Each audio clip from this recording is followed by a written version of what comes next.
Hello friends, ഇന്നത്തെ വീഡിയോയിൽ എൻ്റെ ജിം ക്ലയൻറ്റിൻ്റെ മകൻ്റെ ഒരു ലൈഫ് എക്സ്പീരിയൻസിൽ നിന്നുള്ളൊരു ചെറിയൊരു മെസ്സേജാണ് പറയാൻ പോകുന്നത്. ആദ്യം തന്നെ അവർക്കുണ്ടായ ഒരു എക്സ്പീരിയൻസ് പറയാം. അവരുടെ മകൻ ചെറുപ്പത്തിലേക്ക് വളരെയധികം പുറകോട്ടായിരുന്നു പഠനത്തിലൊക്കെ. അങ്ങനെ 10ാം ക്ലാസ്സൊക്കെ കഷ്ടിച്ചാണ് പാസ്സായത്. അവരുടെ ഫ്രണ്ട്സ് ആണെങ്കിൽ അധികം കമ്പനിയൊന്നും അല്ലായിരുന്നു അവനായിട്ട്. അങ്ങനെ ഇവൻ +1 അവൻ്റെ ക്ലാസ് ടീച്ചർ അവനെ ക്ലാസ് ലീഡറാക്കി. അന്ന് തൊട്ട് അവൻ്റെ ഫ്രണ്ട്സൊക്കെ ഇവനെ കുറച്ച് റെസ്പെക്റ്റും സപ്പോർട്ടും ഒക്കെ ചെയ്തു തുടങ്ങി. പിന്നീട് +1 റിസൾട്ട് വന്നപ്പോൾ അവനിക്ക് ഫുൾ A+ ആയിരുന്നു.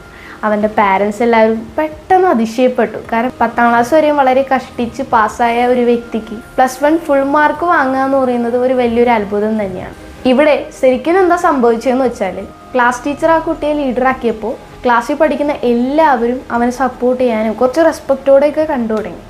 അങ്ങനെ ആ റെസ്പെക്റ്റും സപ്പോർട്ടും ഒക്കെ കണ്ടിട്ട് ഇനി അവൻ ഉഴപ്പിക്കഴിഞ്ഞാൽ ശരിയാവില്ല, ഇനി അവൻ ഉഴപ്പിക്കഴിഞ്ഞാൽ ടീച്ചേഴ്സ് ചോദിക്കും, കുട്ടികളൊക്കെ അന്വേഷിക്കും എന്നവനിക്ക് മനസ്സിലായപ്പോൾ അവൻ നല്ല രീതിയിൽ പഠിക്കാൻ തുടങ്ങി. അങ്ങനെ അവൻ്റെ മാക്സിമം പൊട്ടൻഷ്യൽ യൂസ് ചെയ്തിട്ട് പഠിക്കാൻ തുടങ്ങി. അങ്ങനെ പഠിക്കാൻ തുടങ്ങിയപ്പോൾ അവസാനം റിസൾട്ട് വന്നപ്പോൾ നല്ല മാർക്ക് കിട്ടും. അപ്പോൾ നമ്മൾ നമ്മുടെ മാക്സിമം പൊട്ടൻഷ്യലിൽ പ്രവർത്തിക്കാൻ റെഡിയാണെന്നുണ്ടെങ്കിൽ ഒറ്റൊരു ദിവസം മതി, പിറ്റേ ദിവസം മുതൽ അത് നമ്മുടെ ശീലമായി മാറിക്കോളും.